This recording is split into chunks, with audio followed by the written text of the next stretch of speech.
All right, this section we're going to talk about offers, and we're going to make offers on imaginary properties. We're going to write them through, so you guys get used to writing them out. What work? Yes. Yes. And we're going to just get you used to making offers on bank owns, short sales, FHA, conventional, and all that kind of stuff.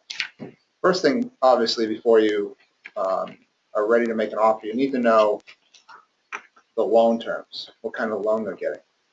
So the basic types of loans that are out there today are starting from zero down USDA. So you definitely want a copy of their pre-approval. And like Susan said, with the pre-approvals, you always want to try to get it up front when you're doing that buyer consultation before they've found the property, obviously before they found the property that they like. Because if you have any questions, you can call the lender and ask them for a little bit more details. Sometimes you'll get a pre-approval letter. Honestly, even I look at some of them, I'm like, I still don't understand what this loan type is. Usually the indicators are things like you'll get a pre-approval that says you're approved for a loan up to 96.75% of the purchase price. That would be indicative of an FHA loan because an FHA loan is 3.5% down. Or it might say USDA. If it says 100% financing, it's probably USDA. There's not really, unless it's some local bank program, which you occasionally find these weird programs that are 100%. But if you're not sure, you want to call the lender and say, is this a USDA? Is this, just want to confirm, we're doing 3.5% down on this. The other question you want to ask is, did you talk to the buyer about closing costs? Are they going to bring their closing costs to the table, or are they barely scratching enough money together to make the down payment on the loan? So we're going to need to ask for closing cost credits. You want to have this conversation early on, because sometimes even the loan officer isn't prepared or hasn't fully looked at the whole buyer situation or the loan type. So they may have to do a little bit of work to figure out how much the closing costs are going to be. You want to find out pretty closely what those closing costs are going to be, because if you ask for, let's say, $4,000 towards closing costs, and we'll go over the language later on that.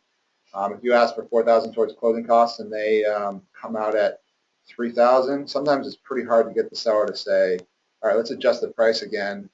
Your buyer may lose that money.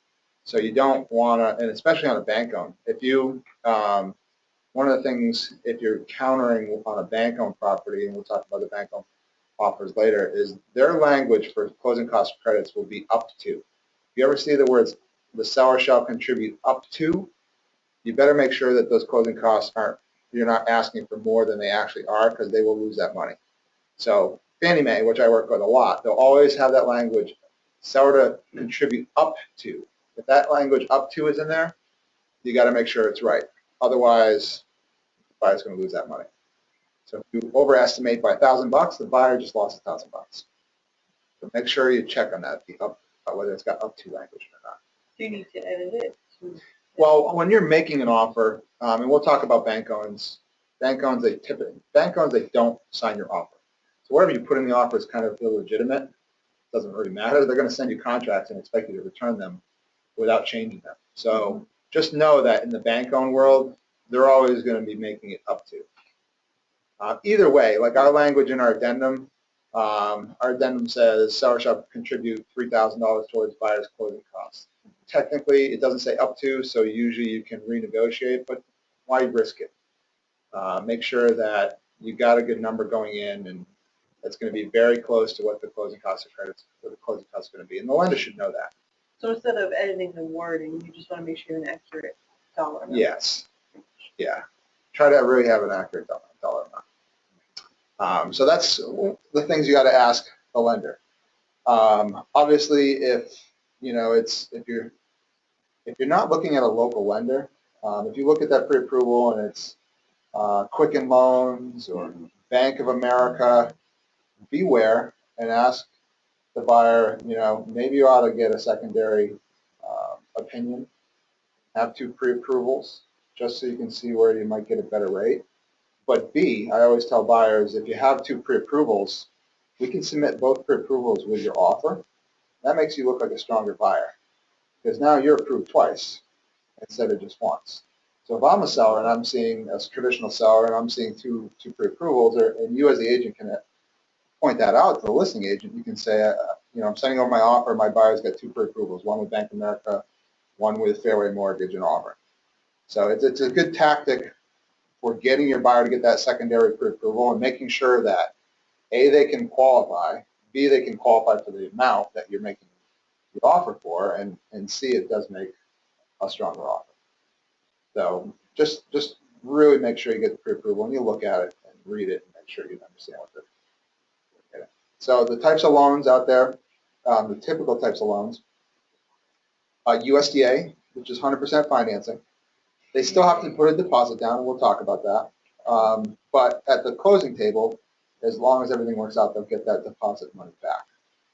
Typically, and you want to ask the lender about this, or what is, and the lender will point this out to them too. What do you, in a USDA, what are they going to have to pay up front? Usually, they're going to have to pay for their inspection and their appraisal. Usually, I believe on the appraisal, but they can ask the lender. But if they've got things worked out, then at the closing, they'll probably get that back. The other thing with USDA, even though it's 100% financing, there still are closing costs involved in the loan. So you want to ask the lender, okay, are we asking for closing cost credits back on this one also? Because a lot of times if a buyer is using USDA financing, or VA is also 100% financing, if they're getting that, usually they don't have a lot of money, so they probably don't even have the $3,000 or $4,000 in closing costs it's going to be to close that loan out. So you want to make sure with the lender, are we getting, are we going to be asking for closing cost credits? You want to ask the buyer too. The buyer may know, and the lender may know, or one party may know and the other may not. So that's also a good way to make sure you're organizing your client before you're ready to make an offer, because sometimes the lender didn't even talk to them about that, which sometimes part of our job is helping people make sure they're doing their job too. Maybe my closing cost credits like a point. We'll talk. Every loan has closing costs. So you have, if it's 0% or 3%, 3.5% or 5% down, you have your down payment on the loan. Right. And then you always have closing costs. Closing costs are loan origination fees, attorney's fees, sometimes recording fees, appraisal fees. There's always costs that go into making the loan. Sometimes points, like a point is 1% of the loan. So some lenders will say, okay, for this great rate, we charge 1 point. Okay. It's a closing cost. Right, at closing to write this loan. So the credits can include the points is what you're saying? Yes. Okay. You don't always have to ask for all the closing costs credits paid by the seller. So even if the lender says, yeah, the closing costs are going to be $4,000, you can ask your buyer, do you want to ask for the seller to pay for all of those, part of those, or none of those? I always have a conversation with the buyer. You always want reserves, but you also have to think about the fact that if we're asking the seller to pay for your closing costs, then technically you're just financing that closing costs over 30 years. The seller is always going to want what the seller is going to want. You're not tricking the seller by saying, we're offering $200 with $4,000 closing cost credit, so yeah, we're really getting a deal at $196. They're only going to accept $196 if they want to take $196. But even if you're in a competitive bidding situation and the listing price is $200 and you think you got a good offer at list price, but you're asking closing cost credits of $4,000, your net offer is really only $196. So A, you sometimes are not as competitive, and B, you're just financing those closing costs over 30 years is typically what you're doing. So I always find it kind of crazy when a buyer is putting 10 or 20% down and they're asking the seller to pay for closing costs. It's kind of silly to me, unless they only are scratching that 10% down to get to the table. And I also have seen buyers, like on a 3.5% down loan, scratch together the 3.5% down and their $3,000 or $4,000 in closing costs, and they have $1,000 left in the bank when they close their loan.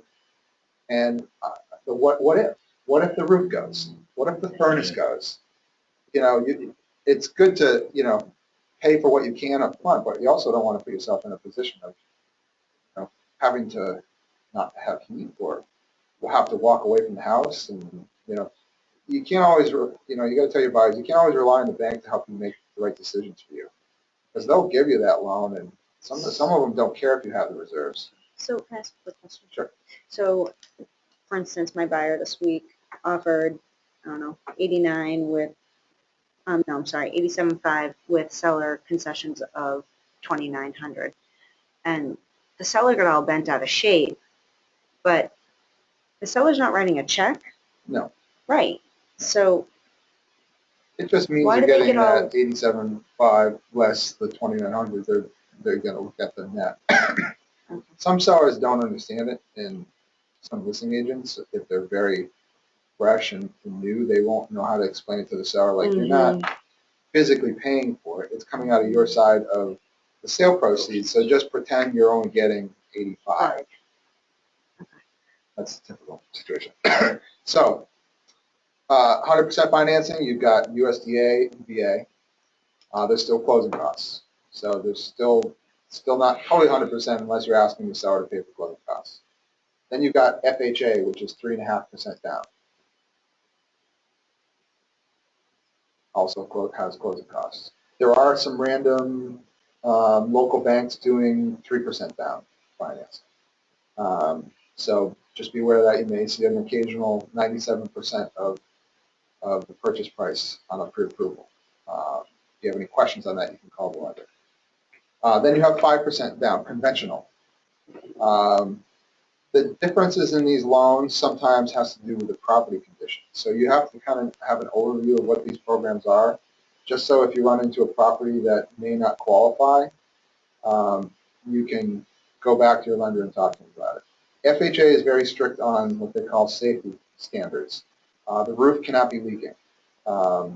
It's got to have some life in it. They say 5 years. I don't know how they figure that out, but they say 5 years. All stairs have to have handrails on them. Believe it or not, we had an appraiser in here that said at the top of the staircases, your railings going down the stairs have to have the return. You got your railing, and then you have to have a return at the top so somebody can't catch their shirt on the end of that railing pole and go flying down the stairs. So they're looking at that now. And FHA and any of those programs, they look at it like, where's our risk? Our risks are we've had people fall down the stairs and sue us or whatever. So they look for that. They look for peeling paint. There can't be any peeling paint, interior or exterior. The appraiser will call it out and ask for it to be prepared before closing. So be aware of that. It doesn't mean you can't potentially make an offer with an FHA loan on that. You just have to make this, I would make the listing agent aware, look, I think this is a little bit of concern. Maybe you put in your offer, seller to scrape and prime paint, peeling paint areas so that we can qualify this for FHA. And it doesn't have to be, what the funny thing about it for the peeling paint is if you got peeling paint on the exterior of your house, if the seller scrapes it and prime paints it and you've got the spotted dog house, they'll make a loan on that house. Broken windows are an issue. Anything that you can consider safety hazards, steps that are all broken off. When you're walking through a house and buyers got FHA financing, just look for those things in general. So you may say, oh, I think there's going to be an FHA issue. Will your seller take care of that if it comes up? And water and utilities have to be on in the houses. So if you're making offers on bank-owned properties, you want to make sure that you make it seller to be winterized property before inspection and appraisal. And when you're doing that, a tip is make sure that before the appraisal gets released, all those things really are on. Because if they go to the property and the water's off, even just the water off at the main valve downstairs, it could be someone just turned the water meter valve off and it's on, but they just turned it off for safety's sake. The appraiser will have to come back and it's going to cost the buyer $100 to have the appraiser go back because they need to confirm that it's on for those programs. So the FHA is a little picky. Conventional 5% down, they're less picky. Some of them are looking sometimes for the safety issues, major safety issues, but they're not as critical about peeling paint or things like that. So the roof too, right? it needs to be replaced, you can't go FHA. Right, Correct. Okay. right. So next level is conventional 5% down, then you have conventional 10% down, so you have conventional 20% downs. It just depends a lot on what the buyer is trying to get for a mortgage, if they're trying to avoid PMI, principal mortgage interest, mortgage insurance.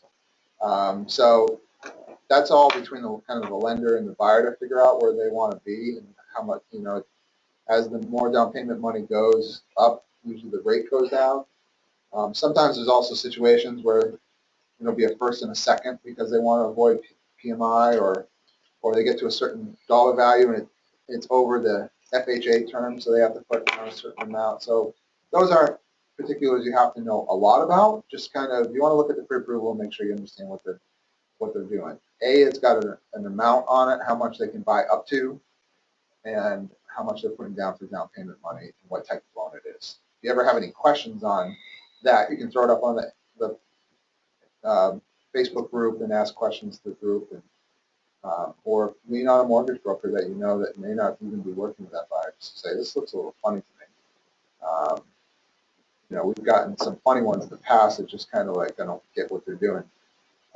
One of them that I saw a while ago was one mortgage broker writing a pre-approval for a local credit union.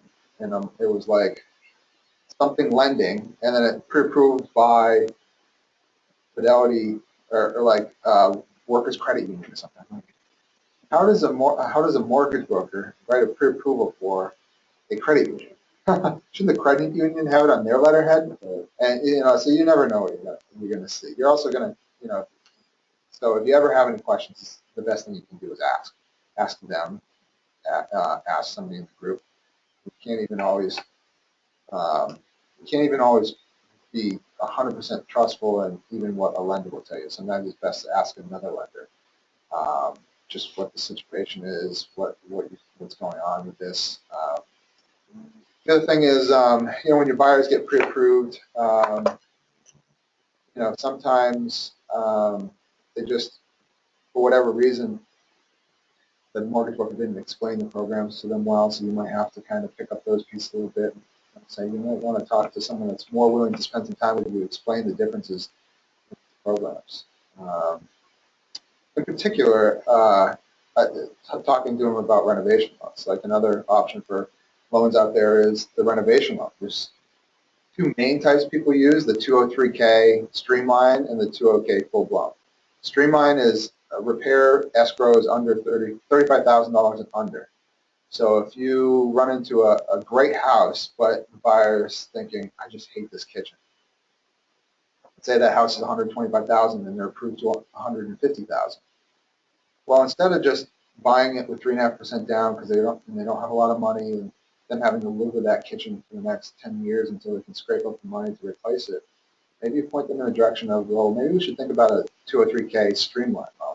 You can still close them in about 45 days. The Streamline means it's just streamlined a little bit in the process. It's not as full-blown and as hard to get as a 203K full renovation loan, but they can still set $20,000 aside for that kitchen. And now they can have that, and what happens with those loans is they buy the house, let's say $125,000. They have estimates for the kitchen replacement, and let's say it's $20,000. That money's set aside. After closing, that contractor goes in, does the kitchen. They get draws and they get paid from the lender, and then your loan resets at whatever you use in funds at that amount, and then you pay on that like 30 years. It's a single closing, and it's a great product. Not enough buyers use it. Yeah. It's a 203K. smart agents will use that to say, let's make you the perfect house. We don't have to live with what you're seeing. We can help you make a perfect house. What is the appraisal value on the renovated? When the appraiser goes out, they're going to look at the as-is and the post-repair value and make sure that, you're not taking a $125,000 house in it and putting a $50,000 kitchen in it. They're probably going to say you're outpricing your house. But, they're just going to look at it from both perspectives. It's a great way to, build some instant equity too, I think. If you take a kind of a little bit of the doghouse And the only thing that you want to have the buyer think about is if you're the type that can paint, stuff like that, then let's leave that out of it because you can't do the work yourself. So you can't paint and get paid for painting. Mhm. It has to be a licensed contractor. So get the big work done. Even stuff like I see buyers all the time, they scrape the money together to buy a $150,000 house and it's got a 28-year-old furnace. And they're like, well, I want the house. I want to buy a house. Why not use a renovation loan and just put a new furnace in it? And now instead of having to come up with those funds over 5 years, you're spreading it out over 30 years and you're not putting yourself in a major disadvantage. So it's something to strongly consider to streamline or above. They're a little bit harder, but it'll also allow you buyer to buy a property with a failed septic. That's an option. You can use this. Really? Yeah, you can use the 203K loan for that. That's not work. They, Not the seller is responsible. you have to talk to the lender about it. They're not. So you can, if it's a failed septic, hopefully they have a report that you can go get estimates from during the closing process. So you put the property under agreement, you get some estimates, the money gets set aside like anything else. And the lenders are okay with that because they know that they've got the money set aside to get that passing Title V. On the buyer side, though, not the Yes, seller. right. I thought it couldn't transfer a mess with the They failed can. septic.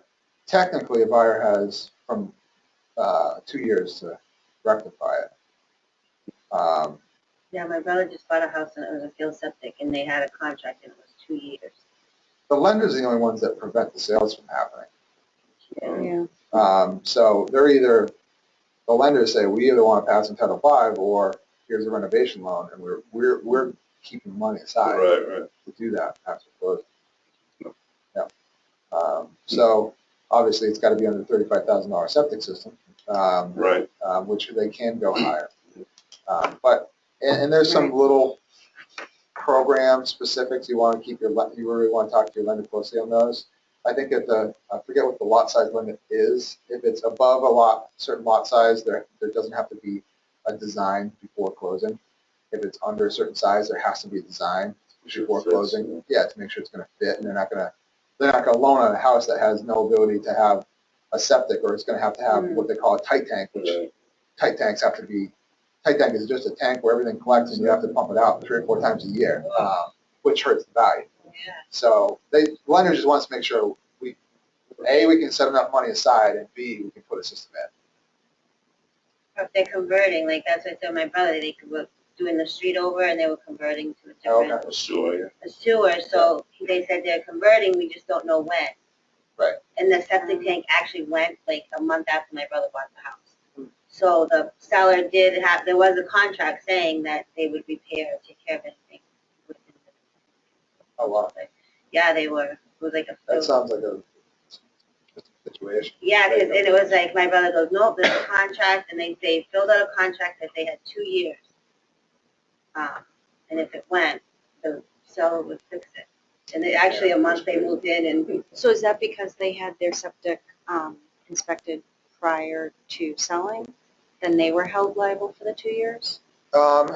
That's a weird situation. Yeah. I mean, Yeah, it was at, what it that was, was, it's over on, it was off of Southbridge Street. What happened was it was a house and they flipped it, they renovated it, did it all over brand new. And then, but the septic tank, they knew they had it repaired, they knew there was something wrong with it. But they were waiting because the street was being done over and they were, they Is it knew the it was pink gonna. house? Huh? The pink house?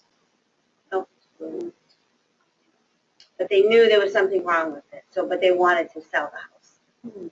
So they negotiated and they were with my brother, said, okay, but I need something in writing that if this septic tank did your goes. brother get a loan on it? A hard money loan? Yeah, see, there are some, like, private lending options out there. I mean, he went through Bill, so I don't know. You never know. Sometimes there's some ways around it. There's a rare occasion, like even if, and I say this, whenever a lender tells you that's not possible, don't Go to another necessarily lender. believe that. Go to another lender. There's so many programs out there, especially now with the economy getting better. There's a lot of what you call portfolio loans. So a portfolio loan is we're keeping it in-house. The only reason all these banks have all these crazy requirements is because these requirements are put together by FHA and Fannie Mae, where probably 90% of all mortgages are sold to. So Fairway Mortgage, Guarantee Rate, any of these lenders, they write the loans based on those criteria, and their underwriters at Fairway Mortgage review that criteria versus what the buyer submitted and what the property is, and say, this fits that product. So now we've closed, we've written a loan with our money, now we're going to sell it to Fannie Mae, get our money back, and make a spread on the interest rate. The spread is where they make their money. So they'll loan out at 3.75, they're paying 2.75. They get the 1 point spread for servicing it. Sometimes they'll service it, sometimes they'll even sell off the service it, which is kind of strange. But that's what Right. happens. So a lot of times, buyers, they're like, oh, close with Fairway Mortgage, and next month they get a notice that it's Yep. sold off, and now you're paying somebody else. Nation Star Mortgage Company. Right, but now with the economy changing, there's more money in the bank locally, and they're starting to do more portfolio stuff. So sometimes they'll do weird things like that. They'll say, all right, we'll keep this one in house. He's putting 10% down. The risk is very low. Local banks don't, and credit unions and stuff, they don't like risk. So when the market's getting better and your buyer's putting a decent percent down, they look at that like, okay, there's no risk. If we have to foreclose, we'll still make our money back, and we'll be okay. But it was iffy, like, we were all like, what are you doing? Don't do it, and he's, I did it, but Yeah. it worked out, so. Yeah. So always, there's a million different options. Yeah.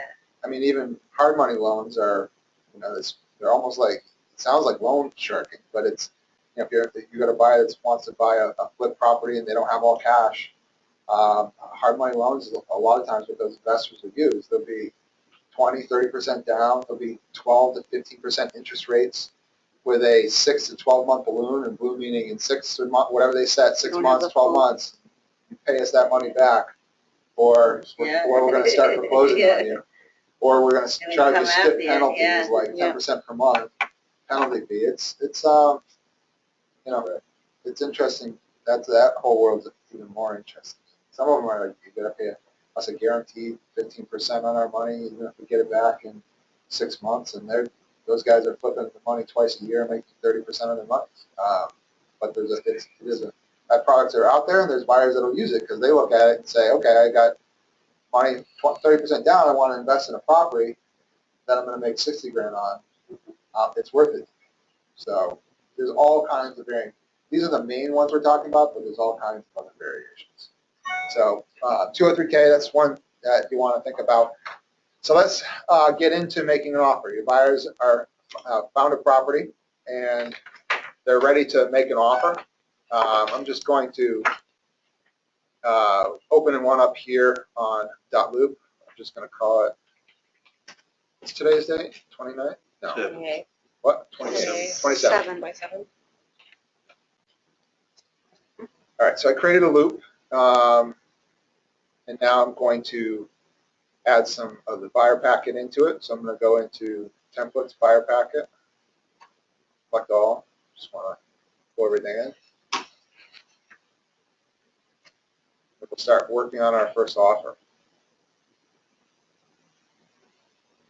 What do you guys want to do first? Bank owned, short sale? No, let's not do that one first. Okay. Let's work Do up to bank. that one. Like, oh, wait. Bank on? Let's just do a traditional I feel sale, like doing the a traditional first. purchase. All right.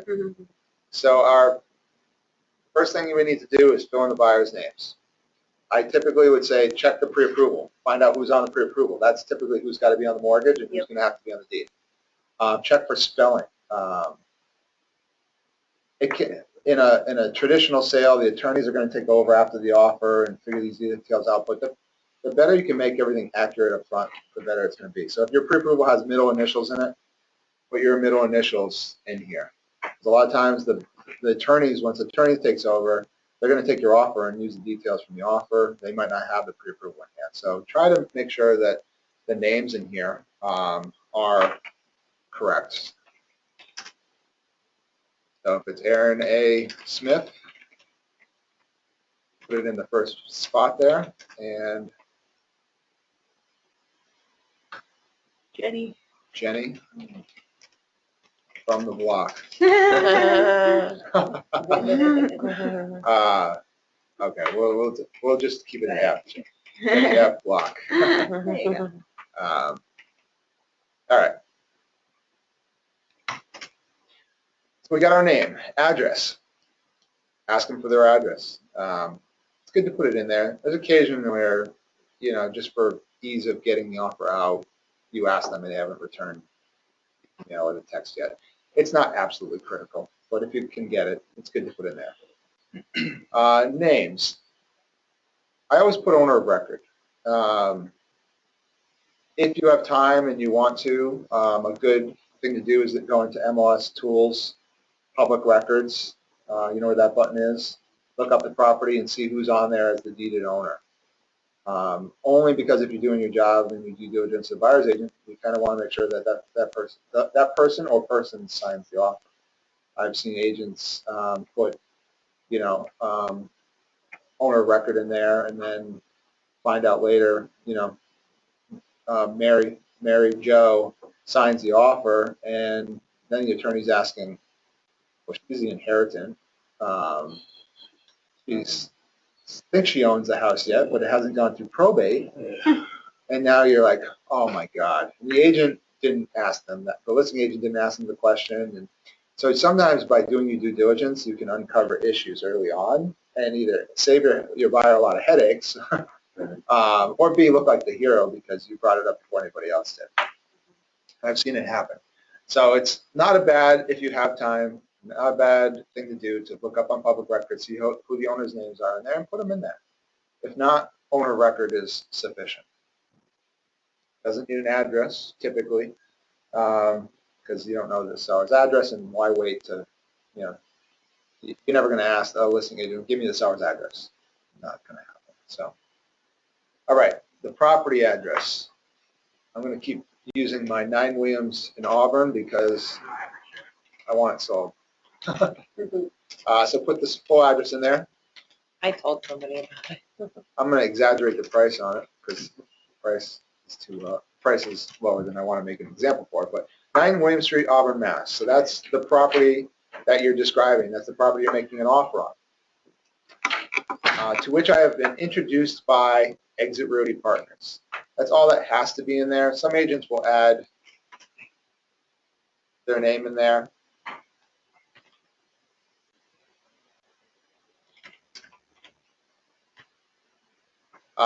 But you don't have to. The brokerage is always who the commission has to go through. So it's always the brokerage is the broker is the selling office. That's always got to be in there. You can add your name if you want to.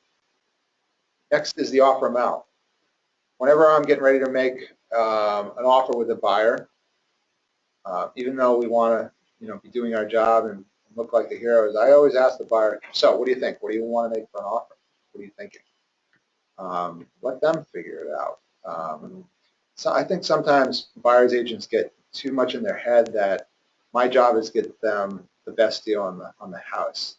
Your job is to help them find and buy a house they love at a price they're willing to live with and be happy with. Sometimes that's lower than list price. Sometimes that's higher. In this market, it's higher than list price. So, and if they say, I don't know, what do you think? It's not a bad idea to run some comps and just kind of get an idea, or try to talk to the listing agent. And sometimes listing agents don't want to talk to you, but sometimes you might be able to text them and say, hey, you got other offers coming in. Sometimes listing agents will give you more information than they should or you ever anticipate. I've had a listing agent say, my seller's really motivated. I'm like, you idiot. I just told you we're making an offer. You don't have to tell us your seller is motivated. So it's a good idea to try to reach out to the listing agent. If they don't call you, if they don't pick up the phone, leave them a message and then email them also. A lot of listing agents will be more likely to email you back. Even for me selling bank-owned properties, it's much easier to answer via email.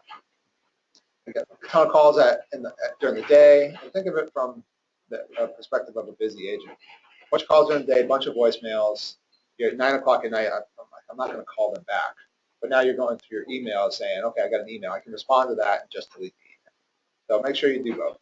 reach out, hey, I'm thinking about making an offer on the property, just want to ask you a couple questions, and if they don't answer, you don't want to leave in the voicemail, hey, I'm just calling to see if you got other offers, just say, I got a question on the property, they're more likely to call you back. If that doesn't work, send them an email, just say, hey, just curious, have you had any other offers? I mean, sometimes they'll just tell you more than you expect. Sometimes they'll lie to you. Don't expect everybody's going to be ethical in this business. I'm helping out an agent right now through a short sale offer. It's been on the market 300 days, and all of a sudden, out of the blue, she makes an offer at 10 o'clock in the morning, and at 5 o'clock they have multiple offers. 7 days later, she's still negotiating on it. Where'd the other offer go? So it happens. So sometimes you just have to take it with a grain of salt and try to help your buyer make a good decision. But the more information we can get, the better. Then you have to help the buyer decide, where do you want to make an offer? This one's hot on the market, just came out on the market. You guys were at the open house, crazy open house. My gut tells me I think this is going to over asking.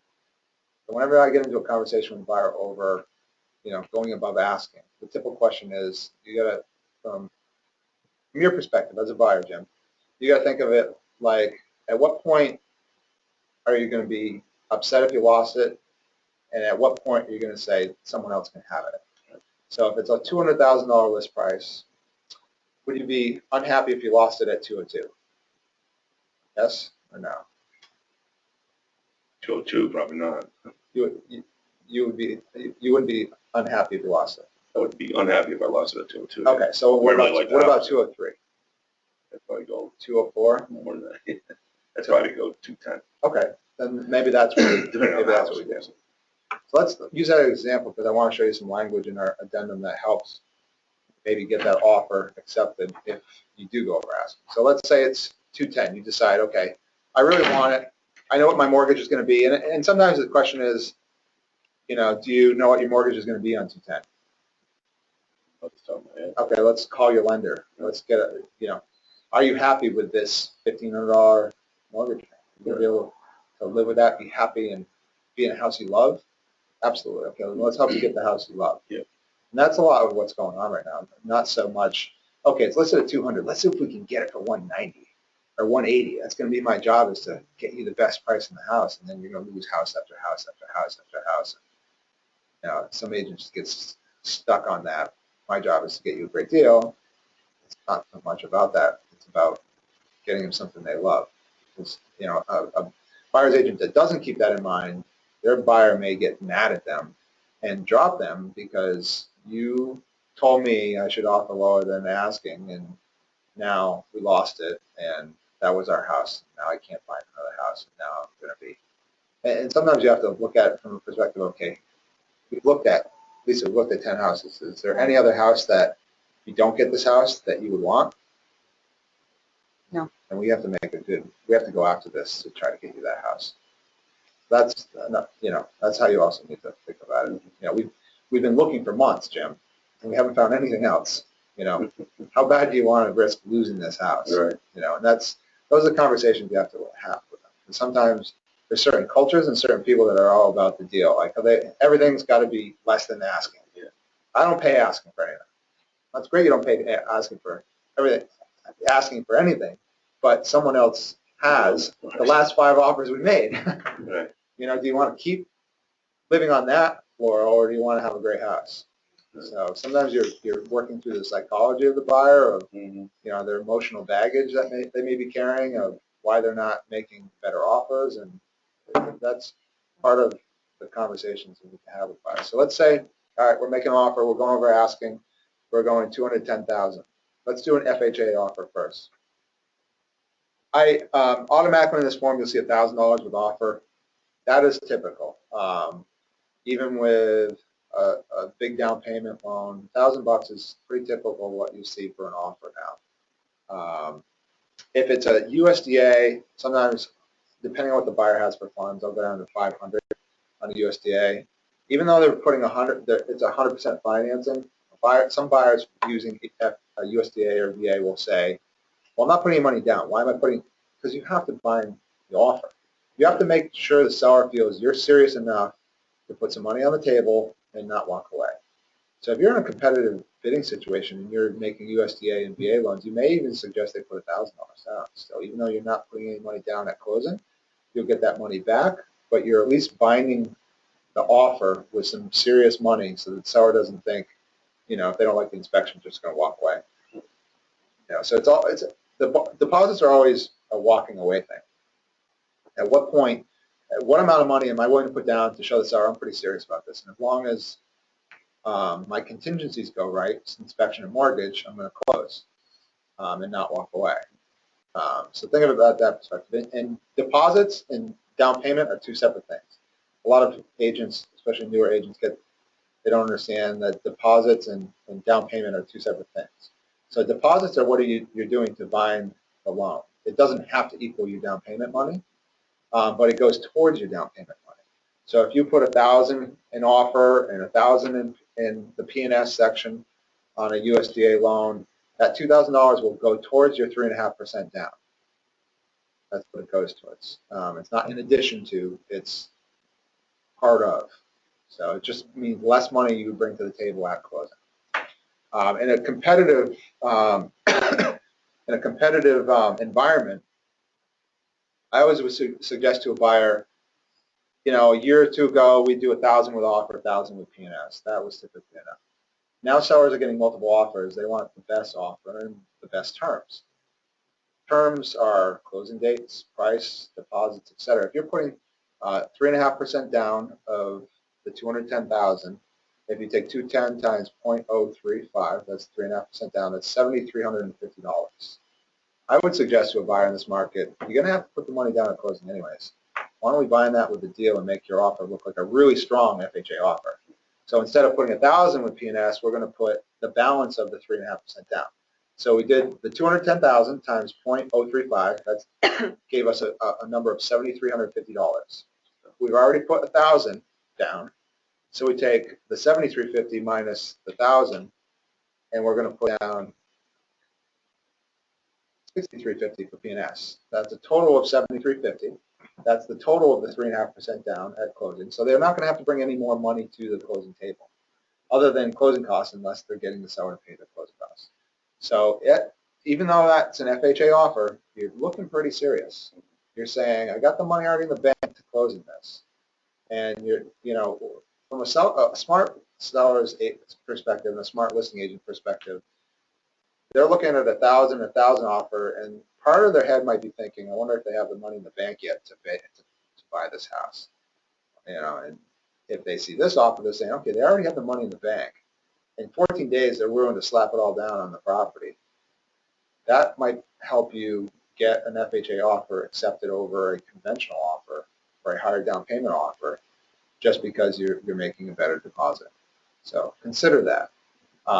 If it's not like a run and gun, we got tons of offers on the table, I probably wouldn't do the 6,350. I might do another 3,000. 3,000 is a pretty good, 3,000 and 1,000 is 4,000. Nobody's going to walk away from that. Nobody's just going to say, you know what, I don't want the house anymore. I'm out. And outside of any of your contingencies. So that's a decent deposit. It just depends on how competitive the situation is, and if your buyer's like, yeah, I got the 3.5% down. Some buyers will get a 3.5% down FHA mortgage and have, this one, it's $7,350 is the total down payment. They'll have $20,000 in the bank, and they're like, yeah, I'll put this $7,350 down. And then you have other FHA buyers that are like, oh, $7,350 is my total down payment right now. I have $8,000 in the bank. So there's situations. Just say, don't strap yourself. But if you have it, make your offer look stronger. The stronger the deposit, the stronger the offer. Any questions on that? Okay. So we're moving on. Offer is valid until typically 24 hours. Sometimes it depends on the time of day that you're writing the offer. I always think about it from a perspective of, you don't want to give them too much time, but you want to give the seller an opportunity to maybe talk with their spouse about it outside of work. So if you're making an offer at 8 o'clock at night, you want to probably make it 8 o'clock the next night. If you're making it, if it's really a hot property and you're making it at 12 o'clock this morning, maybe you want to make it 10 o'clock tonight. I would always say give them an opportunity to talk about it after work hours. Sometimes if you give them too short a notice, they'll just get pissed off about it and be like, that's unreasonable. So you don't want to start off on the bad foot, but you also don't want to give them too much time. Never make an offer on a Friday that's got an offer expiration Sunday at 5. That's a recipe for the listing agent saying, okay, we have 4 other buyers going in this weekend. I'm going to call each of them up and say, we've got another offer in hand. We need your offer by 12 o'clock on Sunday. And then all of a sudden you're walking yourself into a bidding situation. It gets a little heated at times, but if they have an open house on Sunday and they didn't put in the stipulations in the new listing that no showings until open house on Sunday, and you show it on Friday and they want to make an offer, make it good till Saturday at 12 p.m. And they're going to say, they're probably going to fight it back and say, no, we're having an open house on Sunday. And you might have to get firm with them and say, well, my buyer's walking if you don't answer us. They don't want to take the risk. They've made a really good offer. And maybe your offer is even over asking at that point. You might be hedging your bets saying, this property is listed at 200. I honestly think it's going to go for 205, 210. If you want to try to get it before anybody else has a chance on, maybe you make an offer at 203, 204, 205 and say, we want an answer now. It's a great offer. We don't want to wait and be bid into a bidding situation on Sunday. Either accept it or we're moving on. Give us an answer by 12 on Saturday. So it just depends. You may even still run into resistance and say, I don't care what you say. My seller wants to wait till Sunday at 5. The other thing to, and ask questions whenever you have questions, you get into these kind of situations, because there are people in the office, like myself and Mario, that will pipe up and help you. There's sometimes agents, listing agents especially, they have pretty big egos. There was a recent situation when I was helping an agent with while I was down in Dallas, that the agent was answering so quick that I knew they weren't talking to the seller. And it was a short sale offer, and it was all over a deposit. They wanted our agent's offer was 1,000 offer, 1,000 P&S, and it was such strict terms that they wanted the buyer to pay for the smoke cert, they wanted the buyer to pay for the Title V, and it had been on. This is the same one that had multiple offers. It was on the market for a year. All of a sudden, the same day, it had multiple offers, and they went back 3 and 4 times, and it was very quick answers. It was, well, your buyer has agreed to the Title V and the smoke cert, but they only made 1,000 and 1,000 offer. My buyer wants 4,000 with the P&S. And I told our agent to say, issue back and say, it shouldn't be a problem. It's not going to be a problem for the short sale bank that they're only making $2,000 in deposit. The buyer's already agreed to do the Title V, which is $600 to $800, and the smoke cert. They're not going to put more deposit money down. And he immediately replied, no, the seller wants 4. So I instructed our agent to say, is that the seller answering that question? Because I can't believe that the seller would not accept this offer and try to move forward and short sale the house over a $2,000 deposit. I think they ended up working it out once they called them to the table on that. Sometimes you're gonna call their bluff, right? Sometimes, I mean, that to me is all about an ego thing. They definitely didn't say to the seller, they didn't take the time to go to the seller and say, we got this offer, it's $2,000 deposit. They're probably not going to walk away from that. They don't want to do the 4. Do you want to do it or do you not? They definitely didn't do that. They got that email and said, nope, we want this. Who's answering that?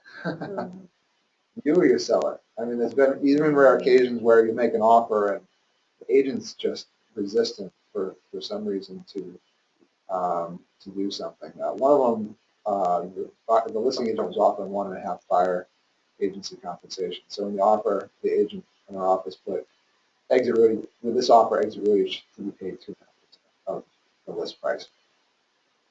And the listing agent clearly didn't want to be embarrassed and wasn't taking that offer to the seller. They kept immediately answering back, no, you're not getting paid that. And I was like, and I helped our agent with it. I'm like, okay, we'll just say, who's saying that? And it was, I don't know what your problem is, forget about it, you're only 1.5%, move on, or don't buy the property. So I ended up having to help the agent go to the broker and say, I don't think the agent's they're either not present, I have my concerns are not presenting the offer to the seller. You always have a right to request that you present the offer in person. It's very rare, And when you call it out, usually that listing agent's not going to be too happy about that request, but you do have that right. So I called the broker and said, well, unless we can get a seller response in writing saying this, that they're refusing to pay this, then we're going to request that we can present the offer. Because 20 minutes later, the offer was signed. 200%. Wow. Because our agent went above asking to get the seller the net that they were looking for. Because actually, in the counter period, the listing agent came back and said, "You're not getting paid this, but this is what, with what we're offering 1.5, this is what the seller needs to net. So do whatever you want with your closing costs and credits and offer, but if you don't get this for a net from my seller, they're not going to do the deal." So our agent added the extra commission in there, and the buyer was fine with it because they had looked at 40, 50 properties, and the buyer's agent's like, "You deserve money contracted for 2.5%." So the buyer was fine with it. So they raised it, and they got the seller the net they needed with that 2.5%, and the listing agent was still rejecting it, saying, "No, you're not getting paid that." Like, if you're getting the seller's getting the net. The seller can't be making this decision, and they weren't. It was the listing agent. So just be aware of those things, but they do happen out there. So offer terms, if we're making it today it's a Saturday at 11:44, even a Saturday offer. I'm going to put offer good until 8 p.m. on February, what's today, 27th? 27th, 2016. Because if they have an open house tomorrow, if it's 11 o'clock today, I want an answer tonight. I don't want to wait till the open house. So it just, during the week, definitely 24 hours. Weekends, depends on what's going on. Even if there's not an open house, I might consider still making it 8 o'clock tonight, because if they're showing tomorrow, you want an answer. Did they ask for an extension so they know there is an open house tomorrow? Who, The the listing agent? They may come back and say, we're not going to respond until tomorrow. It doesn't necessarily, some agents will go in and revise their offer and resend it to the agent. If this expires, let's say at 8 o'clock tonight it expires, but the seller comes back tomorrow and accepts it.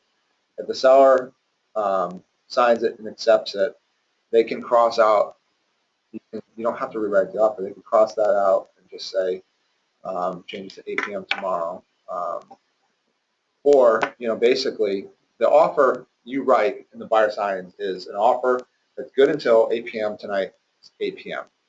If after that period the seller signs it, accepting it, then the only thing that you really need to execute that offer is the buyer to initial after the seller signs.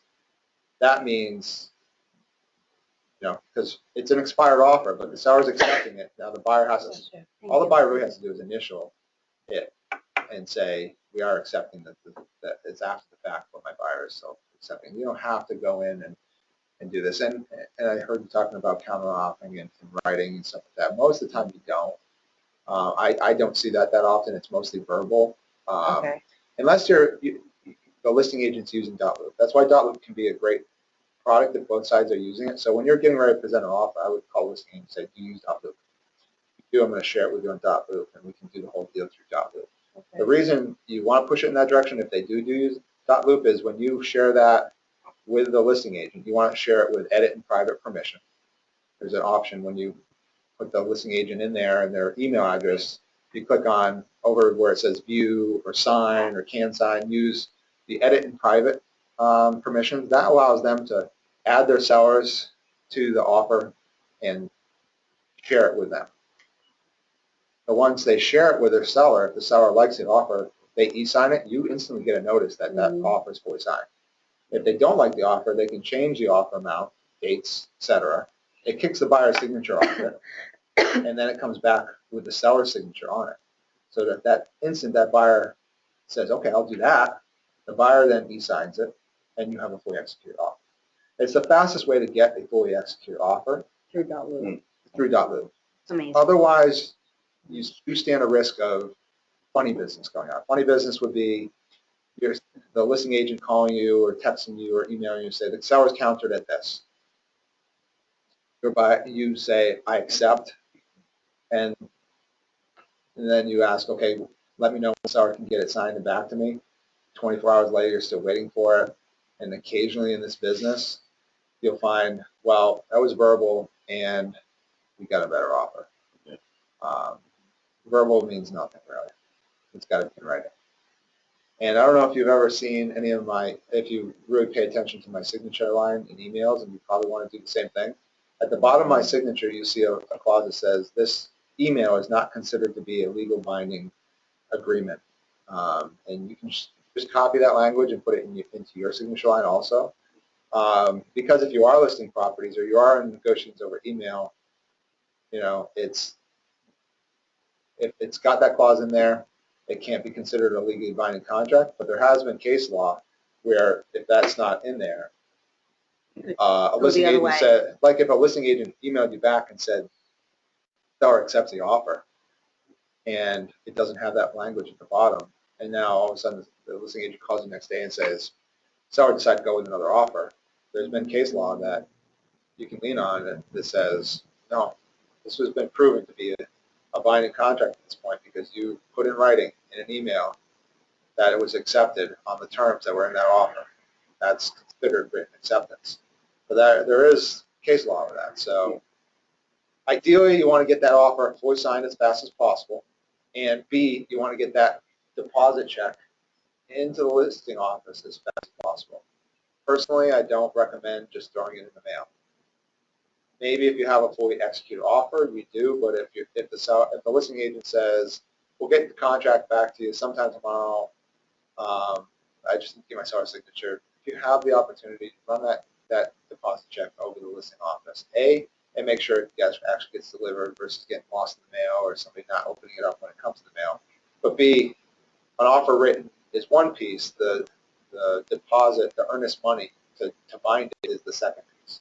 Without the two pieces, there can be some wiggle room on, well, we didn't have that clear since you offered, the buyer never made a deposit. Don't leave it up to your buyer to just, if you're worried about it, don't leave it up to the buyer to mail into the listing office, because I've seen many times, oh, I forgot. I think I mailed it, not sure. Make sure you make them understand that this is a very important piece, is having that deposit in the listing office.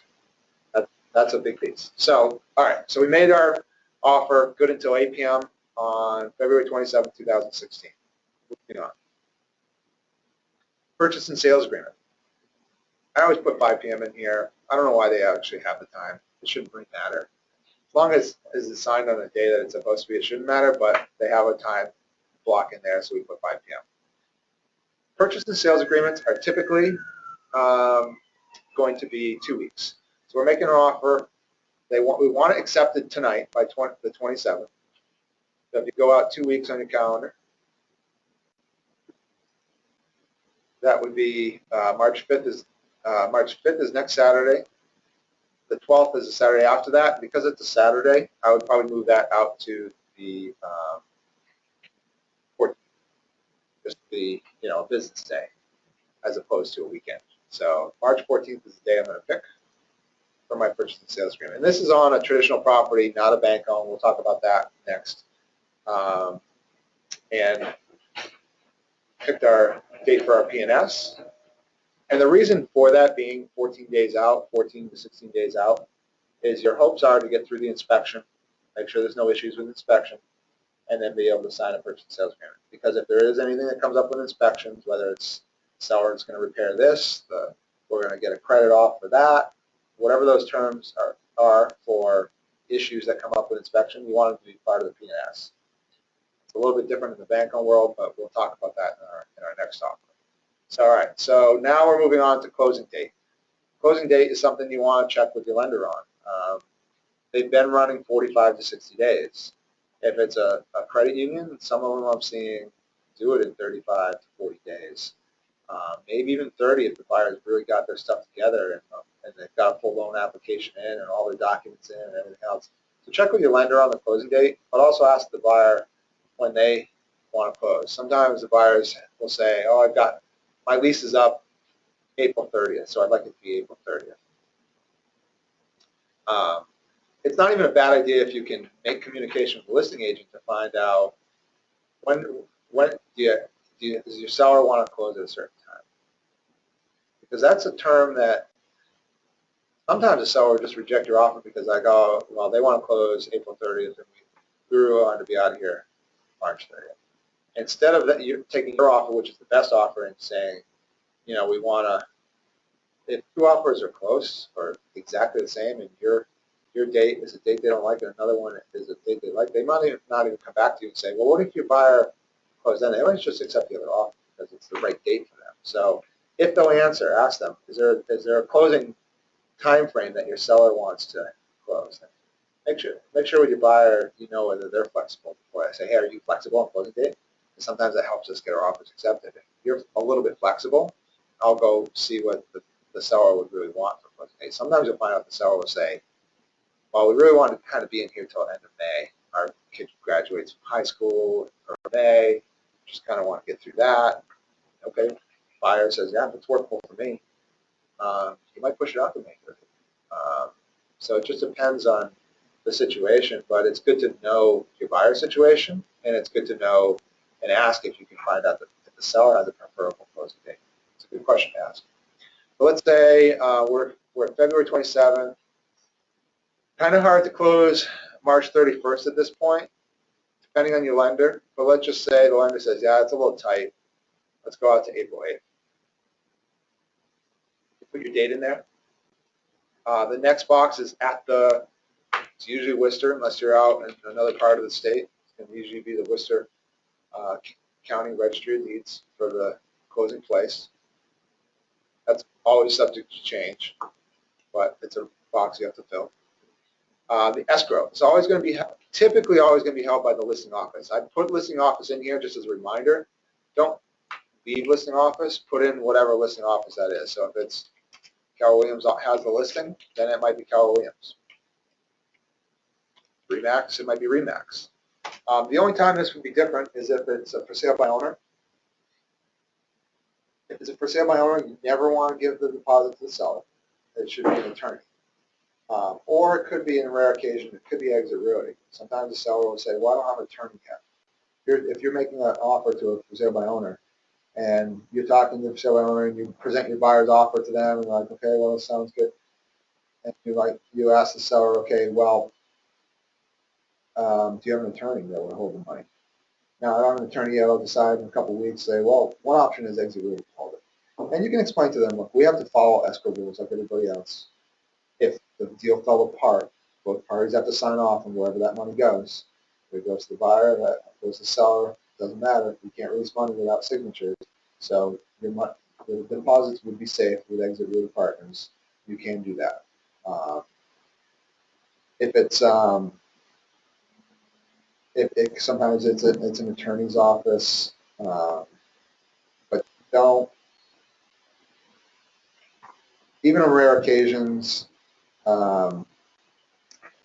even though there's a listing office involved, if it's a small independent and the seller, if you ever seen the MLS listing, agent is owner and they own an independent office, you may want to request and put in here sellers or buyer's attorney instead of that independent office. There's an investor in the area who owns a brokerage and himself, and he flips properties, and he's famous for collecting deposits and then giving buyer hell, even if they back out with inspection, he's usually able to get that money back.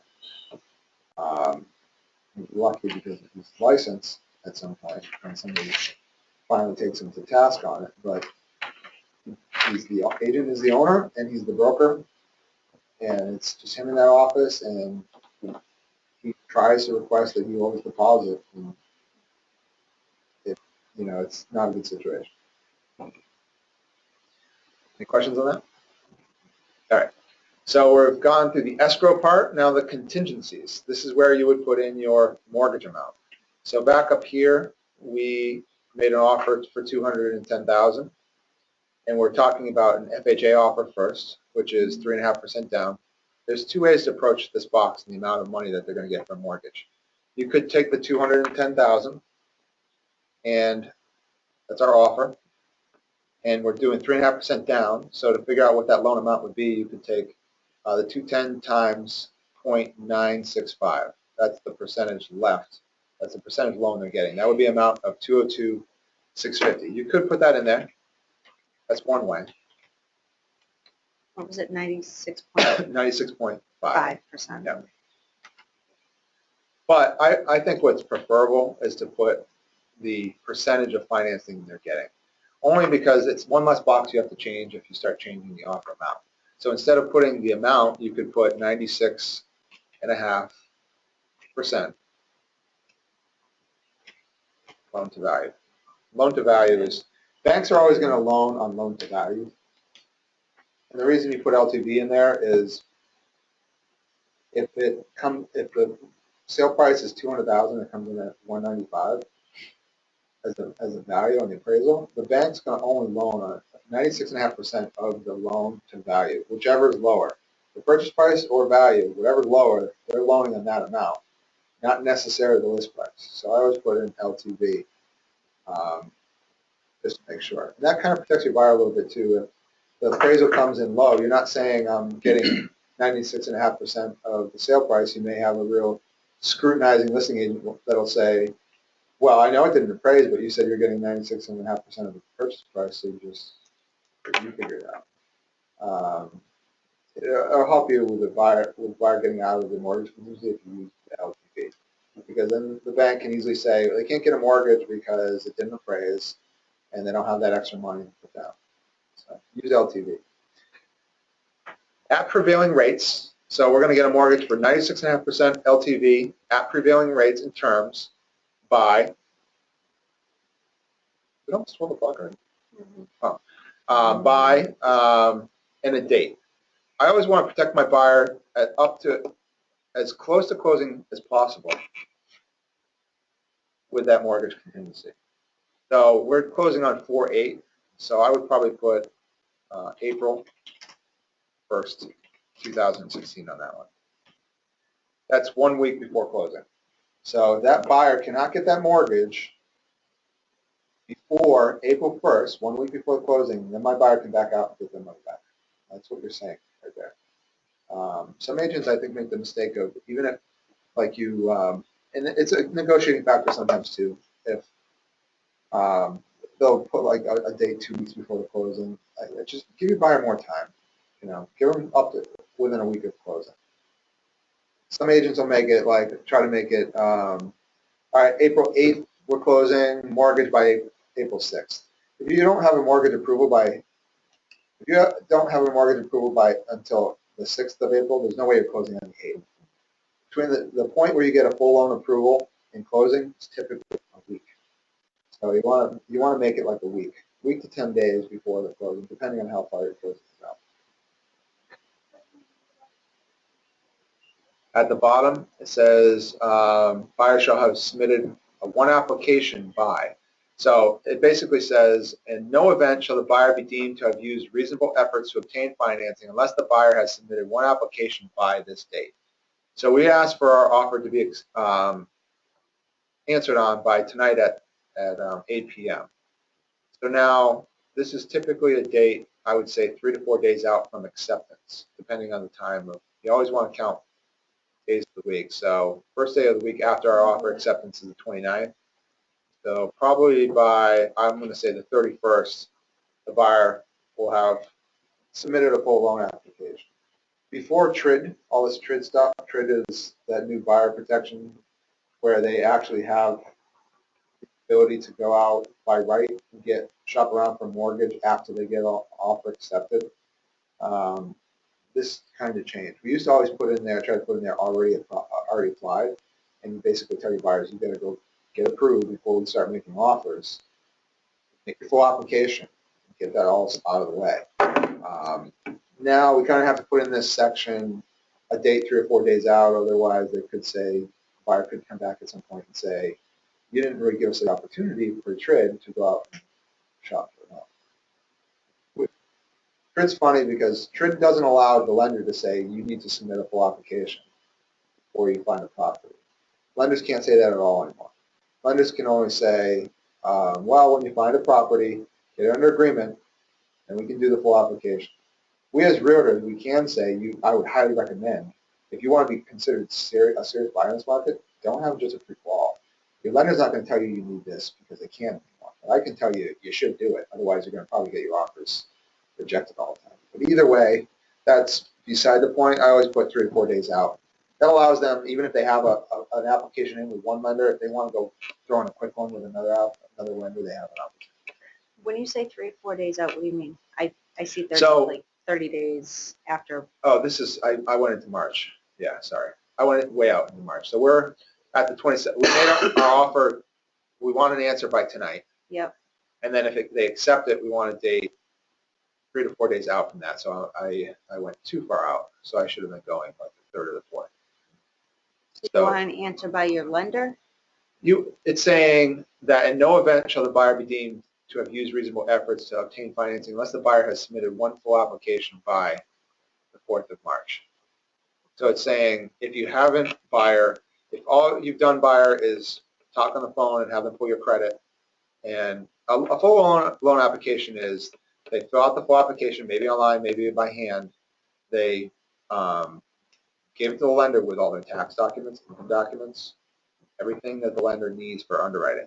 Mhm. A lot of times buyers will get a pre-approval based on like a short application or an application with a credit check, not with bank statements, not with.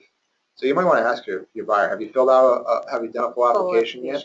Have you actually given your lender your tax documents and your check and your bank statements and all that It's like- stuff?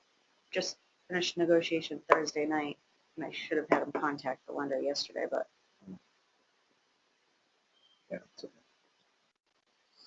All right, any questions on that? All right. Inspection. I usually give them 10 days. 7 days is too tough in this market. 10 days is really what you need in this day and age. And you still may even have to get extensions for radon. Radon's, it's hard to get back within 10 days. But you want to give 10 days, my opinion. If you got a closing out in April, end of May, and you're making an offer today, give your buyer 14 days. You know, they may come back and say that's too long. How about 10? But no sense in rushing it if you're looking at a closing that's 60 days out. Give them 14 days on inspection just to get everything done. Representations, acknowledgments.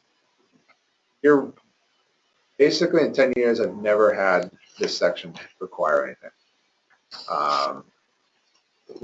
It's something that we've just never run into really in the state. So you don't really need to put anything in there.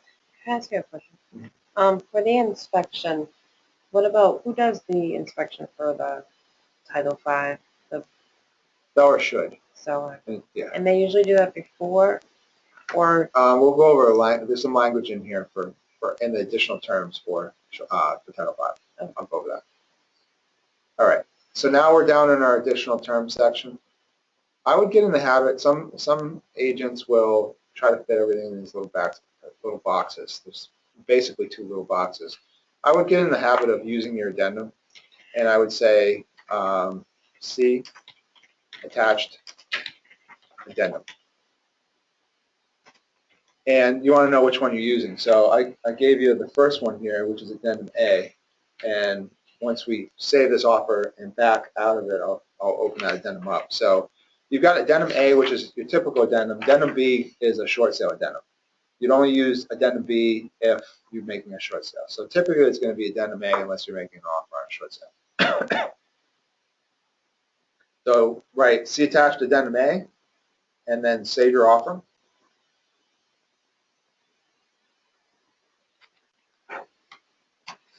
And now we're going to go back out, and we're going to open up our addendum.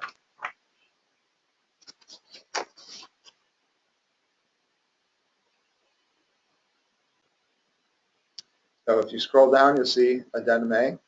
Open that up.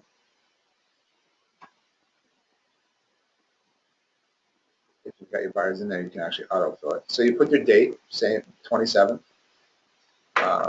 February.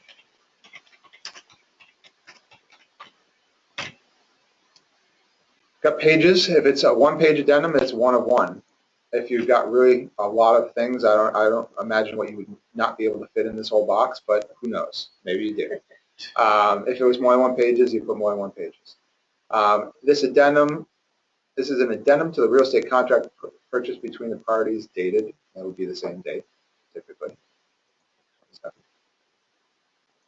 pertaining to the property located at, I want to make sure it's got a property address in there.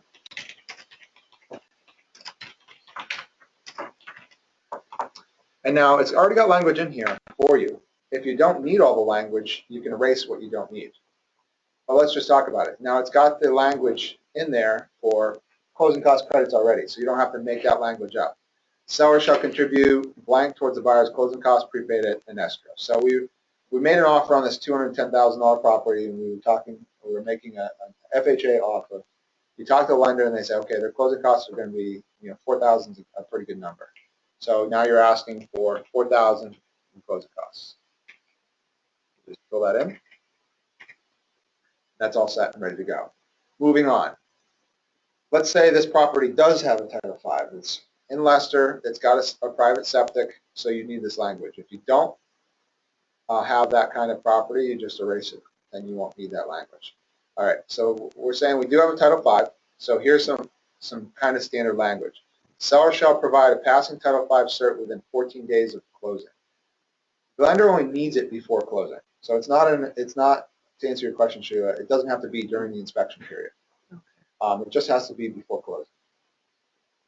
I like this language of saying you need to provide it to us 14 days before closing, because sometimes I've seen cases where the seller doesn't get it to right before the closing, and you find out it needs a repair or it fails. So why do they have to drag your buyer out like that I far? don't understand. Get it done. I mean, Yeah. you'll hear people like Mark Balstrassi in the office say, I'd never let my seller not do it before we put it on market. Yeah. But occasionally you'll have that rare seller that says, I don't have the money and I just want to make sure this is going to close. I'm really tight on money, or who knows what the situation is. But be leery of that. If you're making an offer on a 1940 house and they haven't done septic, and you just kind of talking to the listing agent like, oh, yeah, they don't know when the last time they did a test was, or the last time they pumped it. I would almost maybe change this and say, you could change this to say, seller to provide a passing Title V cert within 7 days of accepting offer. You may change it. If it's a house that, you can kind of get an indication by using MLS tools and looking up the property history. So if you go to tools and property history and search the property before you make an offer, and it sold 4 years ago, it's already passed. So that might be a situation where you say, okay, that's okay. We'll leave this language the way it is. But if it hadn't sold in 20 years and it's a 50-year-old house, you might want to think within 7 days of offer acceptance, if they haven't done it. And if you have any questions on that, feel free to ask. But okay, so let's say this one sold back in 2006, so we're feeling okay about it passing. Seller shall provide passing Title V cert within 14 days of closing. Should the Title V test be returned as a failed result, the seller shall have the option to terminate the contract. It's important language because we actually almost got into a lawsuit where our agent accepted an offer, our agent and the seller accepted an offer that said subject to seller providing passing Title V cert. It came back failed, and our listing agent and seller said, well, it failed, sorry, we're not going to be able to sell you this property. The buyer's attorney said, well, your language says seller to provide passing Title V certification. You need to do that no matter what. And they took it to Superior Court. The Superior Court threw it out and said, this is stupid. It's a $90,000 house. They're not going to, who in the right mind would say, okay, no matter what, we're going to give you a passing Title V cert, even if we end up with $60,000. So it got thrown out for stupidity. But Lucky. they're lucky. Yeah, that's I mean, it cost the seller $8,000 to fight it. It cost the buyer like probably $8,000 to fight it. Oh yeah, it got ugly. It got really ugly. Over a $90,000 property. Lesson learned for everybody there. A, the listing agent should have never accepted an offer contingent on Title V at all. They should have either had the results already, or the sellers could have done the test before that. They weren't like destitute. They owned another property. They inherited this one. They could have done it. It was a mistake on all parties, but it ended up in a bad situation. All right, so this says that the seller can terminate if it comes back as a fail. Should the results be returned as a conditional pass, the seller shall make any necessary repairs up to $2,000 in order to provide a passing Title V certification with a letter of compliance from the town following said repairs. So depending on the situation, you may want to have this language in there, because the last thing you want to do is get your buyer into a deal, have them spend money on inspection and appraisal, and then 14 days before the closing, find out it needed a $2,000 repair, and the seller says, well, I don't really have that money. That will happen. So you may want to consider keeping this language in there to say, and they may counter it and they say, no, the seller doesn't want to do that. Well, then why don't you just go get the Title V test done now? It may be a negotiating term, but this is pretty good language to protect your buyer so that the seller has to agree to make some repairs if there are repairs needed. $2,000 would typically cover small repairs and like the distribution box replacement. If it's a tank replacement, it's probably going to be more. Repairs I've seen up to like 6,000, and then after that it's typically a fail, and you're looking at 20 to 40 or 50. It depends on the property. Is it mandatory if you do have a septic for the Title V? Only with a loan. Honestly, you can buy a property with a failed septic cash. But if you're financing it with any, well, the majority of traditional loans in the past. Yes, so it's going to be a pass. Even if it's, like I've heard that there occasionally a lender will say, all right, if the seller's not paying for it and it's negotiated, even though it's not a renovation loan, they'll escrow the money for that. It's rare. But some lenders are starting to do that because all they'll say is, all right, we're going to set an escrow aside for $6,000 to repair it so we can close on this loan, and then once it's done, then we'll sell it off to Fannie Mae or FHA. So they'll what they call temporary hold in-house, not a portfolio, but a temporary hold in-house, and then release it to sell it off to Fannie Mae or FHA when they're done. But in a situation like that, don't you think it's going to be more expensive For what? for a septic? For a full septic, yeah. If it's a repair, sometimes you get, True. if you got a lot of times you run into sellers that'll just be like, I don't have that kind of money to repair it. Very rarely you'll find a contractor who'll be willing to do the repair and get paid out of closing, but It's happening more and more every day. you do that? Yeah. They're letting close. And I know getting paid just sucks you to put it all out. Right. So your price is probably going to go higher. I asked my Just a little brother, bit. I texted my brother what kind of loan he got when he. Yeah. the whole septic. Okay. All right, so that language is there if you need it. Here's some language to help you with that over list price offer if you want to really get your buyer offer accepted and your buyer has some funding. So I'm just going to read it through and then we'll talk about it. The property shall appraise at or above the agreed price, or the buyer may withdraw from the contract and be refunded their full deposit. That's it. I like that language in there because that protects the seller from coming back and saying, well, you just put more money down and close on the loan. You should be able to still close. It just helps set the tone for this has got to appraise at the list price, at the sale price, not necessarily list price. And then we have alternative language for above list price offers. So if you don't make an above list price offer, you take this out, and if your buyer doesn't have this ability, you want to take it out. So the alternative language is number 3. So long as the property appraises at or above the list price, the buyer shall make additional down payments necessary at closing to make up any difference between the appraised value and the agreed price. So what this means is if you make an offer for $210,000 on that $200,000 list price, as long as the price is for list price or higher, the buyer will come to the table with additional down payment money to make sure that loan goes through. The lender is always going to loan on loan to value. So if you're making a 3.5% down payment on a $210,000 property and it only appraised at $200,000, they're only loaning 96.5% of that $200,000 appraised value. So now you made an offer for $210,000 and only appraises at $200,000. What do you do? The seller is always worried about, if it comes in at only $200,000, then I'm going to have to be giving the buyer money off, or I have to kill the deal and go try to find another buyer who can make up that difference. Right. So by adding this language, you're saying, as long as it appraises at list price, I'll make up the additional down payment money. So that you'd have to talk to your buyer about this, because you have to say, okay, if you've got the money and you're willing to do this, what we can do is say, okay, you've got your 3.5% down, and then you have another $10,000 in the bank that you would put down with this language to help you get the deal. Yeah, I've got money I can take on my 401k, whatever. They just have to know that if it comes in at only 200,000, they might have to put it to 3.5% down plus another 10,000. But when you do that, you're basically assuring the seller that we've got a deal. As long as it appraises at this price, we've got a deal. If it appraises at 205, I'm bringing in an extra 5 plus my 3.5% down. If it comes in at 206, I'm bringing in an extra 6,000 plus my 3.5% down. So you're just bringing extra money to the table to guarantee the seller that this offer is good. So that's pretty strong. If you can do that as a buyer, you're telling the seller, I'm going to eat it. I'm willing to pay 205, or I'm willing to pay 210. As long as you get an appraisal for list price, we're closing on this property.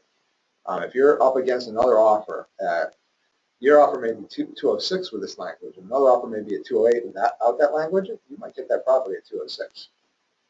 Because me as a listing agent, I tell my seller, this is pretty good in stone. They're going to throw extra money down on the table if this doesn't appraise. I think it's almost it's getting agents' offers accepted in the office that are able to use this, but your buyer has to have that extra money. Yeah. But you have to put that in writing as well on the contract if they'd be willing to put that extra money It's right here. down. So you leave this part in here. So long as the property appraises above the list price, the buyer shall make additional down payments necessary at closing to make up any difference between the appraised value and the agreed price. Okay. That's the language. Okay. So you leave that in there, or if they're not willing to do that, you take it out. Any questions on that? All right. So the following appliances shall be included in the sale. Always list the appliances that they want included in the sale. Listing agents make mistakes. If you see on a listing sheet it says appliances, those are supposed to be the appliances that are included in the property. A novice listing agent or an agent that doesn't know what that is supposed to be for they may list every appliance in the property knowing the seller has told them that we're taking the washer and dryer. It's not a list of what's in the property, it's a list of what's going with the property. So I've seen it happen more times than not. An agent doesn't put the appliances that they want in their offer, and all of a sudden the seller comes back and say, I told my listing agent we're taking that washer and dryer. So by putting it in the offer, you're getting the seller to re-agree to what they've already hopefully accepted for appliances. You're taking out that question mark later. We're still talking about traditional, because I got yelled at the other day. But with the who hat thing, that language needs to be taken out. Yeah, we'll talk about that. They're very particular. The following personal property shall be included in the sale. Sometimes they want a lawnmower or something like that. If it's something there that they want that's not attached to the house, attached to the property, put it in there. Following repairs shall be made to the property prior to the closing. Sometimes you'll go to the property and you'll see something and say, the buyer would buy it if they paint this stupid room. If that's going to make the buyer happy, maybe put it in the offer. Or if you ever have a listing agent say, well, the seller is doing the roof will be done by closing. Make sure it's in the offer. You don't want that to come back and haunt you later. But anything that's been talked about for renovations. This list can be pretty long if you're buying a flip property and the investor puts it on the market before it's finished. They say, throw out an email, this is what's going to be done before closing, or in the MLS listing they put, this is all the stuff that's going to be done before closing. List it out on the offer. So we'll be finishing this, and if it's permittable work like electrical, plumbing, make sure you put in there. You know, all this stuff will be done before closing, including final sign off of any permitting. Investors are famous for trying to get around permits. So if you see electrical, plumbing work being done, you want to put in there that all work to be completed. I would never recommend a buyer take the risk of buying a property that the investor's like, oh, all I did was replace some toilets and the shower, and so we didn't need a permit. You didn't need a permit to pretty much do anything except for painting and what. You know? You pull a toilet, just change the wax ring, the dollar ring, then the license on that. Yeah. I've seen investors You add a do second time. bathroom without a permit. You know, just, So what happens when that happens? worst case scenario, your buyer buys a house, they get homeowners insurance policy on it, and the toilet breaks free, floods your house, and your insurance company finds out there's no permitting pulled in the house, and you're, could be SOL. Oh, you know, buyer beware, buyer beware. So, real quick. So my question is, so let's say, on the tax records, it's 2 bad, 1 bath, and they put in a half bath without a permit. When you go to list it, you cannot list it with 1.5 baths. Correct? It's not in public records. Right. And they didn't Just pull because it's not in permits. public, you know, they definitely didn't pull permits. Yeah. 'Cause you Well, check I'm with just the town. saying, I do know somebody that they didn't pull permits, but they did have a half bath. But I'm just asking, if they were to go list something Uh-huh. in the future, like, they would say 4 bedroom, 1 bath. Lock the door, don't close Some that room, there's municipalities nothing there. are Grafton, I'm not sure, is going in at fire codes, I think, and inspecting the property. I'm not sure if that's true or not, but I heard that. It depends. You know, it's a tricky situation. If you ever have a question like tricky that, it all is case by case scenario. Sometimes, just because it's not an assessor's record doesn't mean it didn't get permitted. No, I know for a fact, I'm You just know for a giving fact that it example wasn't permitted. for somebody I know did a half I bath. probably They did wouldn't take not that pull. listing. Oh, you wouldn't? If you know that at this point, you kind of have to disclose that. That's a potential material defect of the property Oh, and where do you Um, disclose that? In in the the disclosure section. disclosure section? Yeah. Okay. And then they probably will not give you. You were better off not knowing that. price. If you don't know it, you're listing what you see in the house as a listing agent. You're not necessarily representing, warranting the history of the house or things that you don't necessarily know. Okay. Now you know it. Okay. Right. Now you know it, you would have to disclose it. Okay. Or tell And then them, your price will have, list price will have to reflect That. I mean, they'd be smart to just go to the as town and is, that's say, a as is where is. our contractor, or oops, or I don't know when this was put in.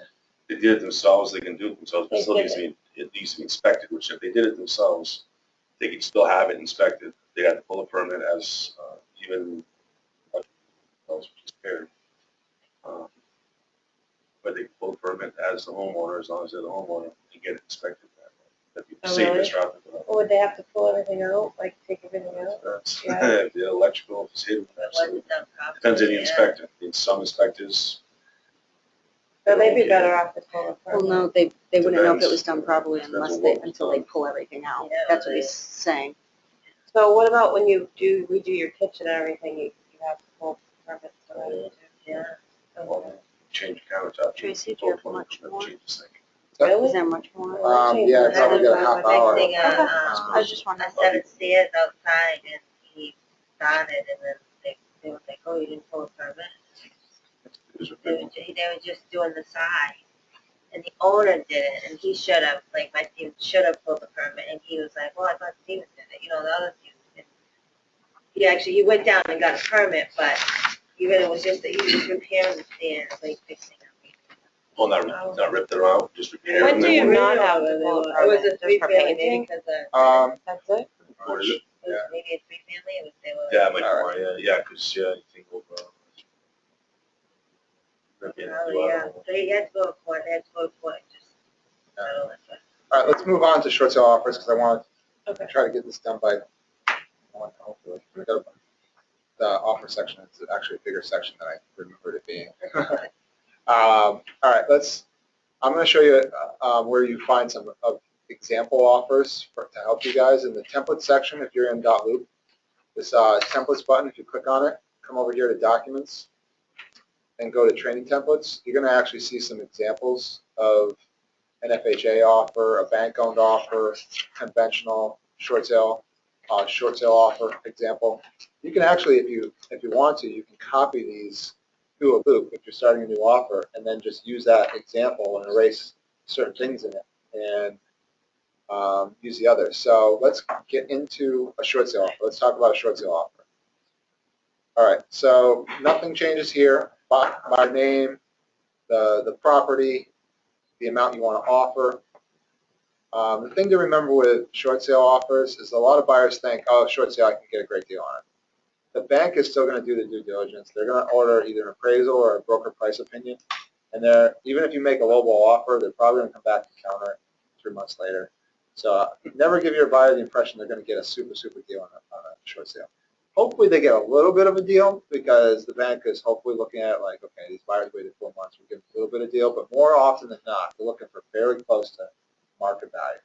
So sometimes that'll just discourage buyers in of themselves, like, well, if I'm not getting a deal, I'm not going to wait 4 months. And other times you'll have a buyer that'll be like, I don't care, I'm willing to offer market value, but this is the house for me. Make an offer on it. So just depends, but it's good to tell your buyers that up front. Offer deposit and P&S deposit, again, it doesn't really change. It's still the same situation as we talked about before. Duration of the offer is still the same, 24 to 48 hours. In a short sale, the bank is basically going to agree to give you a short payoff. The seller is still selling the property, not the bank. So the seller is still the one answering. You want the seller to sign your short sale offer within 24 to 48 hours. Offer, the purchase and sales, same thing as a regular offer. 14 days, 17 days maybe, somewhere in that time frame for signing the purchase and sales agreement. Closing, I always put see offer addendum because we'll have some additional language that will define when we're going to close on a short sale property. Actually, pass these around. These are examples. This is the addendum we'll talk about in a minute, but that's for the short sale addendum. So we're going to say see offer addendum, and you might want to put B in there because it's B is the short sale addendum we're going to talk about. It's going to close Worcester County Registry of Deeds. Money's still going to be held by the listing office. That doesn't change either. On the mortgage amount, if it's an FHA offer, you're still going to put 96.5% LTV. Make sure you have that in there. What's the LTV again? Loan to value. Loan to value. So 96.5% LTV. But you're going to get the mortgage by, again, we're going to refer to the addendum B. So you're saying see addendum B. Application, that doesn't change. You still want to submit your application within a few days of offer acceptance. This one's, some agents feel differently about the inspections than I do. And more agents are adopting this opinion. At some agents will treat it like, why is my buyer going to do an inspection not knowing if the bank is going to approve the short sale? Why would my buyer spend $350 to $400 on an inspection if 3 months from now the seller is going to give them a no? My opinion is if you're going to take the risk and wait 3 or 4 months, let's make sure the house is right for you. That's the first thing. Secondly, if there's money that needs to come off because the house is a disaster, let's make sure the P&S, once we sign the P&S, whatever that is, that's not going to change. Because if you waited, let's say 4 months, all of a sudden you got a short sale approval. Yay, short sale approved in writing for $200,000. And now you go to doing your inspections and you find out there's a bunch of issues and you want money off. Now you're adding 3 or 4 months onto the process, 4 months onto the process. You're better off knowing within 14 days how the inspection went. If the inspection's terrible, you just walk away, get your money back, and it's on to finding a better property instead of waiting 4 months to find out that's not the right property for you. So if you're taking the risk on the short sale, take the risk, do the inspection within 10 days of offer acceptance, just like any other offer. This one's got some language in there about the closing costs and that other stuff, but you also see attached offer addendum, and then you want to make sure it says B. It could be just see attached offer addendum. You don't have, you can, like we did with the other addendum, you can use the addendum for the appliances and everything else. All right, so we've done that. Now we want to go to our short sale addendum.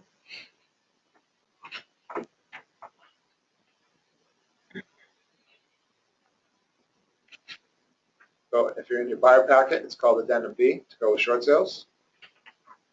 And this is going to have the language that's going to protect your buyer. So the language, sale is subject to short sale approval being received in writing on or before a date. I would always say to your buyer, if you're willing to wait for a short sale, you gotta give them 3 or more months to get an answer. It could be 3 months, it could be 4 months, you guys decide together with the buyer. So let's say we're February 27th, so March, April, May. I'm gonna say I want a approval in writing. And I'm not gonna change this because I'm actually, I'm in my templates. If I change it, I'm gonna screw up my templates. But, so you put on or before May 30th, 2016. That's when you want an approval in writing, in hand. Make sure that if you're doing a short sale, you don't just get the call, okay, we got a short sale approval. Great, let's get it in writing. Sometimes it takes another 7 days to get it in writing. So you want it in writing, in hand. The language also says, should approval in writing not be received by the above date, the buyer, at the buyer's sole discretion, may terminate this contract or extend by 30-day increments at the buyer's sole discretion. You don't want the seller to say, I give up on you, buyer. That's not their right. You're the one that put money in the deal. It's your right as a buyer to extend or back out. Get that? Does that everybody understand that? Okay. The closing shall be 45 days from short sale acceptance in writing. That gives your buyer time to close after you get the short sale acceptance in writing. Sometimes you're not going to have much choice in that matter because the bank's going to say the short sale's approved, but it's got to close in 30 days. That's why you want to make sure the buyer has their loan application in and they've gotten pretty much a lot of the stuff done so that once that short sale is in writing, you can close in 30 days. But I would leave this language in there just in case the short sale bank doesn't care when you close. You want enough time after they have approval to get everything done. The seller shall provide a passing Title V cert. See, we have the same language in there about the Title V. I'd be very leery about getting into the short sale where the seller says, and I told this to one of my agents the other day, that they want the seller and the listing agent wanted the buyer to do the Title V because the seller doesn't have any money. This buyer loves the house so much against mine and our agent's opinions. They said, we're willing to risk it. We want to do it. We want this house. So they're going to do the Title V, but they're going to do it after the short sale approval in writing. They're not going to spend that money on it until after because it sold 6 years ago. They feel pretty good about it passing. So it passed at that time. So the house was built in 1995. So the chances are it's going to pass again, but they're still going to have to put that money at risk. How much is a certification? Usually 600 to 900 is what I've seen. Most of them are in the 700 to 800 range. Depends also if they have to pump it. Pumping might be a couple $100. That's where you usually get into the higher price of it. But, so that's something, if at all possible in the short sale, you want the seller to pay for it. It's a responsibility. They're going to get off scot-free on a mortgage. They might owe $100,000 more than the property's worth. If the bank comes back and is willing to forgive that debt, can they not come up with $600 to $800 to get out of your house and get out of your debt? I mean, that's my opinion. But seller shall provide seller shall provide prior to closing a smoke detector certification. I mean, you'll have even sellers. You'll have listing agents say it's buyer responsibility because the seller has no money. But B, if you don't have this language in there, you'll have situations where you get short sale approval, get close to closing, then the seller says, I don't get the money for that. And the listing agent says, I don't get the money. I'm not paying for it. And then they look at you and say, if your buyer really wants this house, then you as the agent or you as the buyer are going to have to pick up the cost. Have fun. And you're like, okay. And they'll be willing to walk away from it because they don't care. Some sellers just don't care. So leave the language in there. Seller agrees to vacate the property, remove all personal belongings and trash, and leave the property in broom swept condition. Seller shall vacate within 30 days of receipt of short sale acceptance in writing. I like this language in there because I've seen it. I've seen the seller, all of a sudden you get short sale approval and the seller goes, well, I don't have a place to move. So I don't care. The bank says we have to close in 30 days, but I'm going to need like 2 months. I'm like, my buyer just waited 4 months and now you're going to pull that. Or they leave and they leave the property full of trash. Like I don't have money for a dumpster. I'm just going to leave all this crap at the house and the buyer's responsibility. So make sure you leave that language in there. What happens if they do leave it like that, though? It still may happen. You may put this language in there, and it still may happen. But at least this sets the tone of what I do expect from the seller.